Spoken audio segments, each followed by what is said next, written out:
Le prix du macho de l'année est remis à Franck Keller, un conseiller municipal à Neuilly-sur-Seine, qui a dit quels atouts Najat Vallaud-Belkacem a-t-elle utilisé pour convaincre François Hollande de la nommer à un grand ministère. La lutte contre les violences symboliques sexistes en mots et en images est toujours d'actualité, notamment donc en images, puisque nous travaillons toujours contre les publicités sexistes qui sont toujours aussi nombreuses, et contre le sexisme ordinaire des expressions, notamment en politique et dans le sport, qui sont deux bastions de la domination masculine et qui laissent effectivement ces hommes ne pas faire référence du tout aux compétences des femmes, qui oublient leur intelligence, qui oublient qu'elles ont un cerveau, qui oublient qu'elles ont des compétences sportives et qui ne font référence qu'à leur sexualité ou à leur corps.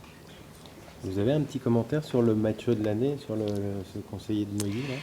Ce qui est important dans le fait que ce soit des hommes politiques, c'est que ce sont des hommes politiques qui ont été élus. Ce sont des hommes, des élus de la République, et qu'en tant qu'élus de la République, ils se doivent d'être exemplaires. Hein, et l'exemplarité serait effectivement d'éviter totalement d'avoir des propos sexistes, hein, puisque ces propos sexistes confirment l'inégalité entre les femmes et les hommes, et en fait permettent la déconsidération des femmes et permettent effectivement les inégalités. Et sans égalité entre les femmes et les hommes, il y a moins de démocratie. Est-ce que vous trouvez que depuis le temps que vous faites ce prix, entre guillemets, il y a des phrases, les phrases sont plus dures, il y en a moins, il y en a plus? C'est une bonne question. Il y en a toujours autant. Elles sont moins directement violentes. Elles sont souvent pleines de sous-entendus. Encore une fois, par rapport à la sexualité et par rapport au corps des femmes, sous couvert de grivoiserie française.